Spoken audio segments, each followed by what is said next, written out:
All right, we're back. So for those of you familiar with the North Woods, you probably have been up here on lakes where you have a lot of loons on the lake. Loons are really beautiful birds and beautiful creatures to have on a lake.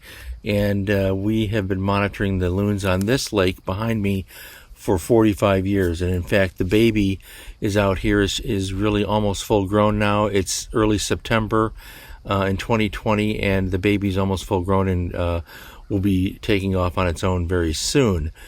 So it's been really fun to watch the growth of the baby loon all summer. So I have a book to recommend by Tom Klein with a preface by Sigurd Olson. I covered Sigurd Olson in a different episode. It's called Loon Magic. This book has been on the market since the mid-1980s, I think 1985. And this is an illustrated book, illustrated with photographs and text by Tom Klein, and he's a great writer, by the way. Really beautifully written book, reads like poetry at times, and a fine stylist, Tom Klein is, along with the photographs here.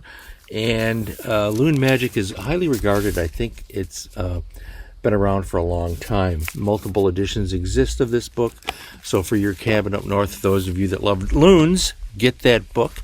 And Tom Klein also put out Voice of the Waters, a smaller little book that is also, his prose is exquisite, I think, really a great writer.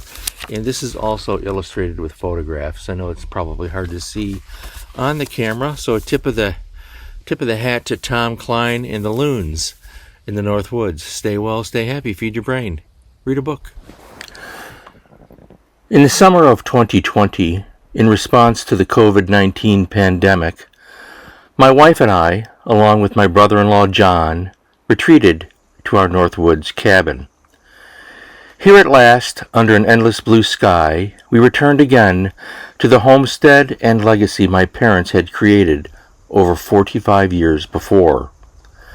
And here also are treasures beyond compare. Here, on the pine-scented wind, the wild, lonely call of the loon is our salvation, because the loon calls to us across the warm summer breeze and offers us stability. Melancholy at times, but hauntingly beautiful, the loon calls are vibrant, enthusiastic, agitated, and forlorn. Calling to us from a reedy bay or from some shallow inlet, the loon is a reminder that the past and the future meet here, in the land of wild skies and deep forest. Our salvation comes from an understanding of the natural world. In all of its brutal beauty, tender landscapes, or rustic trails, the loon is a symbol of the North Country's past and present. Listen to the call of the loon.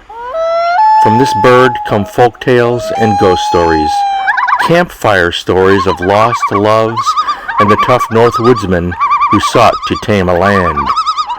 The Chippewa, the Sioux, the Blackfeet, and more all heed the tremulous warble of the loon. The summer slipped past and the pandemic raged on, but the loons and their baby prospered. Often, deep in the night, I heard the loon call, and I wondered at its fate. Was an eagle attacking the baby loon? Had a snapping turtle taken the baby to a submerged fate? The days slipped past, and warmed by the sun, we fished and read books, and through it all, we watched and marveled at the loons.